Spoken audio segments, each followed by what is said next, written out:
Hello. What's your name? My name's Tom Dunn, Okay, Tom, thank you. and I'm from the Gladwin area. We the people of Gladwin County. And my partner over here is Ken Thompson, who's from Auburn, Ionia. And we've been doing several things over the last year in promoting education, property rights, and information on Agenda 21. And how many people here know about Agenda 21 and what it is? Most of you do? And you all know that most of it is a real property grab, our property, our wealth, our strength, that the United Nations is trying to take conservatively throughout the United States, completely. With the approval of both parties. Yeah. This is not a Republican, it's not a Democratic situation, it's an American problem. It's each one of our problems, whether it be a Democrat, a Republican, a Tea Party, a 9/11, it doesn't make any difference. And if most of you have looked at any of the Agenda 21 websites, I'm trying to make this short, but we have put together some pretty nice slide presentations that are about an hour long, that if you would like those, and a couple of them pertain to how to put a stake in the heart of the DEQ, all right?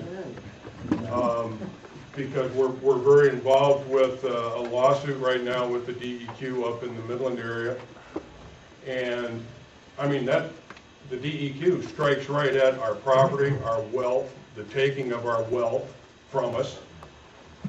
And so we've got several different presentations that have all the websites for Agenda 21 on it. It goes over how to put a stake in the heart of the DEQ. And you can just go from there and see where all these PUDs and sustainable development and smart growth and all this stuff comes from. So if you would like to have those or look at those and then spread them out, make copies, we don't care. But I'll get those to you, and it just saves a lot of time. It saves about an hour and a half of real discussion and going through all the talking points that you can go through, and how many different situations that our local townships, our local cities, the mayors, the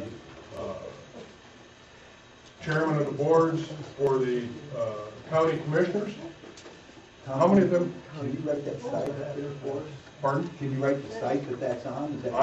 If you would like it, our email address? Okay, matter of fact, I'll just pass the cards out. If Ken wants to pass those cards out, they've got it on there.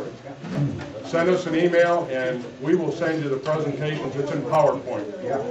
And we think we've got well, we know, I'm not going to say we think, we know that we can put that stake in their heart with what we've got, and with just the information and the court cases that we cite that are from within the state of Michigan. Wheeler Wolf, Gardner versus the United States, that just tell us that the DEQ, the DNR, they do not have a public interest in private patented property. If your property is private and it's bad, they don't have a public interest in it. There is no third party between the federal government and you and your private property. We know how to cut them off. Now they're going to try their damnedest to make sure that they stay in. They don't want to give up that authority that they think they have. And Ken is a constitutional historian. I've got to read my notes. He remembers it. And we had talked just a little bit, so if you've got those cards, you send us an email, I will get those presentations out to you, look at them, read them, change them if you want, but the information that you're going to find there is all the information that has been verified and substantiated in there. And we talked a few minutes earlier about Greg McMaster's up in northern Michigan, and the House bill that he tried to get through, which is, I guess it's been, I don't do much with the House, but Jack probably knows, when the House bill gets there, they just shove it, it's not acted on, right? So they shove it under the table. He is, I believe, and my last speaking with him, is going to reintroduce House Bill 5785, which is a bill that would prohibit any political subdivision within the state of Michigan implementing anything that has to do with the non-governmental organizations through the state of Michigan and accept no money from them, etc. And it very much copies the bill that was passed in Alabama, which this is a copy of that bill that was passed, and Greg's bill is very similar to that. I talked to John Molinar, Senator Molinar, from up in the Midland area yesterday, and I talked to him, and he said that he would definitely support Greg in his efforts in thwarting any more Agenda 21 within the state of Michigan. Also, I would like to say that if you get an opportunity to go to libertytownhall.com on the web. I don't know if many of you have seen it. Some of you have. It's also on Facebook. Yep, they're on Facebook. If you have, as a group, want to get something out, we can arrange with Glenn Wilson to get you on television and get some time in front of a camera. And we can do that. 22.4 million cable-ready homes. Yeah, 22.4 million cable-ready homes is where they go. Ken and I do a program with him on a bi-weekly basis up there, and we never know what kind of questions he's going to pop at us, but we try to answer them the best we can. So, if you can go there, and if you want to support something, that is something to support, and give us a call and we'll help you get through there. Strength of the media, that is a media area that we can utilize, and that's what he wants to be able to have, is Tea Parties, 9/11s, Freedom 21 groups. If they've got anything to say, he's more than happy to listen and get it out as much as we can. So that's my little part, 15 minutes here. We got 30 minutes. And I'm going to have Ken come up, and I'd like to introduce Ken, my partner. And he's going to go through a little bit more of Agenda 21 and how property rights are really being stomped on. Ken? Good afternoon. This is a local issue. This is a township issue we're dealing with property. Bobby talked about state issues, national issues, the Republican issue. This is a citizen issue. This is our property right issue. And the Agenda 21 has been ongoing for close to 40 years. It's statutory law in the federal codes. It's rail banking when I don't know how many people have railways running around their area, but the original deeds to the right-of-way was when the railroad surrendered the land and went back to the heirs and assigns of the current land ownership. Well, a man in the west side of the state just lost his right to his rail strip because he litigated and he was bought off, but they created a rail bank. So if I have a railroad right-of-way, what are these bicycle trails they call them? Those are rail banking.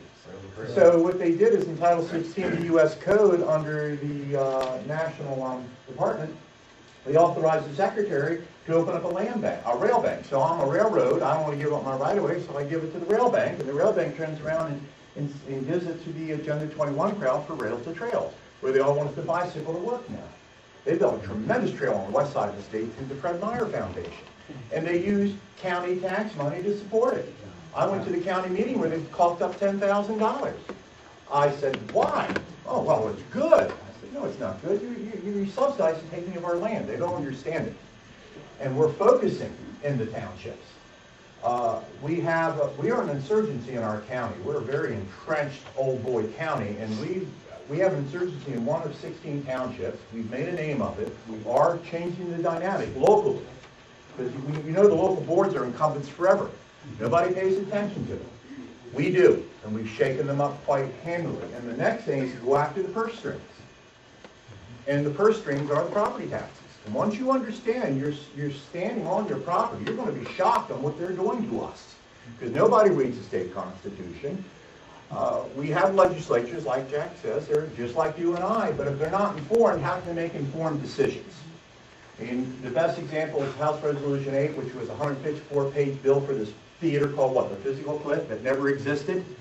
They got it 2 minutes before they voted in the Senate. They never read it in the House. And they vote on this nonsense. They're ill-informed legislatures. We have to inform them. And the best way to inform, in my opinion, is go after their pocketbooks. You stop the land taxes in your private property, they're going to listen to you. Because right now they don't have to listen to you. Our little township spends $250,000 a year on 1,800 residents. We subsidize a ambulance service for $8,000 for 78 people who had runs. Well, if they added $100 to 78 people, there'd be the subsidy, wouldn't it? But nobody pays attention. So when we start looking at this Agenda 21, you have the planned urban development. We're in a very urbanized area of the state. The PUDs. You know, in a PUD, you don't own the sidewalk. The county does. They deeded it over. The smart growth, sustainable development are the key words. I saw a video of Hillary Clinton in 1993 saying they want to fundamentally change America. Isn't that the theme that we now have in Obama 20 years later? As we say, they're consistent in the message, aren't they? And the message never stops. We have to bring the message forward. And in my opinion, it's in your own backyard. And when you read Article 5 of the State Constitution, Article 9 of the State Constitution, Section 5, it talks about the authority of taxing real and personal property. Now, I don't know about you all, but I know what a conjunction is in English, and I know what a conjunction is in statutory construction. Real and personal property is a subject matter. It's a conjunction. Now, the state legislature just severed the taxation of personal property. Well, who pays personal property taxes? Businesses. So why are we in our own names, on our own property, private property, paying a land tax? We're nothing but what? Serfs on the land paying the feudal fee? That's what we're doing. And we're doing it because the adage is contemporaneous wrongs become, historical wrongs become contemporaneous rights. Nobody knows what to do about it. Well, I do, and I'm going after the SOBs. Because I'm tired of them taking from me and saying if I won't pay them, they'll take me to a tax sale with the sheriff standing there, who we've just elected, by the way. And bless his heart, he doesn't know this. And I don't get up in their faces with this. I do it by using the authority of law. Pizza man. Oh, yeah. Important guy. So what we've been doing, working with Glenn Wilson, bless his heart, is he's given us airtime. And Glenn is a very freedom-minded individual. He's invested his fame, his fortune, and his life in this endeavor, and I'm very proud to be involved with him and Tom. And we have to stand up and move the message. And if you don't move the message in your own backyard, it's not going to work at the county level. That's why we're having such an upset in our county, as we started at literally the roots of it, which is the township authority. And we researched our township after its first meeting with 8 people in the room when they elected the township officers in 1837. So once you know your history, you'll understand the truth of today. You'll understand the lies that are over here in vote builder territory. And they're very good at it. And we're supporting it by failing to stand up for our rights. It's the Tea Party movement is taxed enough already. Well, we are taxed enough already. Is it 40% of the taxes come off the property in the state budget? Is that number about 40%? Am I about right? Of the spendable dollars? The revenue for Yeah. the state come off the property tax? Is it that high? I'm a little generous. Yeah. 1 cent's too much, in my opinion. Misappropriated funding is a misappropriated legislative authority. It's a misprision of constitutional authority. Our Constitution is very strong. It hasn't changed. They've made some subtle editorial changes, but the root of the Constitution from 1835 still exists. The Frostbite Convention held in December of 1836, the probability still exists. But if we don't know about it, anybody know about the Frostbite Convention? In Ann Arbor? Yeah. Right? And it was a maneuver by the governor. Over 6 months, he held a convention. He called a convention in September. It didn't work out, so he called another convention that was elected December 5th and 6th in 36, and it set on 14th and 15th. And John C. Calhoun denounced the Frostbite Convention, the mission of our state, in January on the floor of the federal Senate. Mr. Nullification himself, who didn't like the abominable tariff, he had choices, so that the political dynamic we're facing today has been consistent since the days of Alexander Hamilton and Thomas Jefferson, when they were arguing each other over a limited government or a centralized government. Alexander Hamilton was centralization. They don't talk about this today. Our educational academy doesn't talk about reality today. And it's like Bobby said here earlier, our academy is led by progressives. And their goal is control. They don't want liberty. They don't want free-thinking cognitive thinkers. They want drones. They want serfs. And it goes back to the original point. I stand on the land, it's my land. And Michigan's a great state. It's a public land state. All the land was at one time owned by Virginia, turned over to the feds, turned over to the state. And during the premise of the feds and now the state, when you purchase the land from the state or federal control, it was patented. And then my patent goes back to 1837, if I remember right, and I'm the heirs and assigns of that authority. There's only been, four direct taxes in this republic's history. The last one was 1861. You know, they're still collecting on it. I found litigation in 1897 sitting in the federal court on a direct taxation exaction taken on land in Alexandria, Virginia in 1864 because the tax collectors refused to accept payment of the agent. They took the land because they used the law to take our rights and take our land. If we don't understand the law, we don't understand our rights. And one person can make a difference. My wife's one person, she's really made a difference over in our county. She stands up, she gets frustrated, but when you're dealing with a system that's so taped to the wall, it's tough to pull the sticky glue away. And it goes back to the land. You establish your land rights, you take away the piggy bank, you watch them change. You watch these, who ever heard of giving a pension to public officials? You know, that started in 1945, and then they started in state in 1947. I mean, we have a right to service, but we don't have to pay the legacy cost of them. 335 federal House and Senate members are on legacy costs, and they're millionaires. Why are we subsidizing them? Who's that guy that ran for the Libertarian candidacy in 1998 out of Georgia? Bob Barr, a retired congressman, saying he wants limited government, and he's backhand here, he's getting a congressional pension. That's hypocrisy beyond belief. And I confront hypocrisy. I'm not popular, but I'll confront it. I'll play in the audience and support the candidates. I'll do it in a heartbeat. And I will push my principles forward. But we have a lieutenant governor in our county, Brian, very nice young guy. And he is young, he's half my age. I don't agree with everything he does, but I agree with what he's trying to do. And that's where I stand. Any questions? I don't want to burn up the clock. I can talk for days. Well, if you have any questions, I'll close with this. And I'm going to tell you a fact.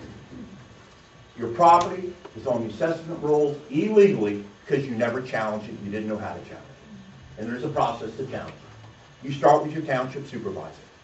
And he's going to turn to his hired assessor. And they're going to say, oh, they don't know what they're talking about. Hey, fine with Danny with me. Then you're in front of the state tax commission. One real estate broker, one Democrat, and one Republican. 3 people. And they don't have a clue. And they're going to say, hey, what the assessor said is fine with me. Then you're in the circuit court in Ingham County. And Ingham County Circuit Court is the gateway to corruption. Because all circuit courts are the gateway to corruption. I know there are good circuit court judges out there. I found one in Ottawa County. Out of the 83 counties. Out of the, how many circuit court judges? 500? I've lost count. There are over 100 in Oakland County alone. Who's that guy? O'Brien, who I didn't appreciate. But the point being, is they're the gateway to public policy. You read the federal constitution, the states gave direct taxation to the feds. There is no direct taxation authority in our state constitution. What are they doing taxing your property under an excise? It's not a privilege for us to live on the land, it's our God-given right. And if we don't change the fundamental tenets that funds this state and gives them the control where the DEQ can walk on, the Department of Environmental Quality can walk on your property. We had the assessor come on our property and start taking pictures of our buildings. I had to pull my wife off of it. And they would put them up on the webpage of the county. They had a picture of my car. Thank God I had it backed in or they had my plate. They took them down 2 weeks later because we vehemently protested that's an invasion of privacy. But you have this duplicity. The assessor came on the property as an operation of law because he's always done it. I asked him where his warrant was. And he was sweating bullets because I'm not a low-key personality in my community. Yes, and with animal control too. Oh, animal control is a whole other story. And that's an abomination of the 1919 Act for the licensing of commercial activity for selling dogs. But they tell us we have to register our property. Why do we it's our property. When you turn something over to the state, look at these gun control laws. The National Rifle Act of 1934, look what they morphed it into. Look what they want to morph it into. They fancy code one gun one way, the same gun another way. Well, over here it's an assault rifle. Over here, well, it's a fast-shooting .22. Huh? This is the symbols they play with. If we don't defeat the message, and we stay flatlined, we're DOA. I say you stand on your rights, you assert your rights in your township, and you build from there. Thanks.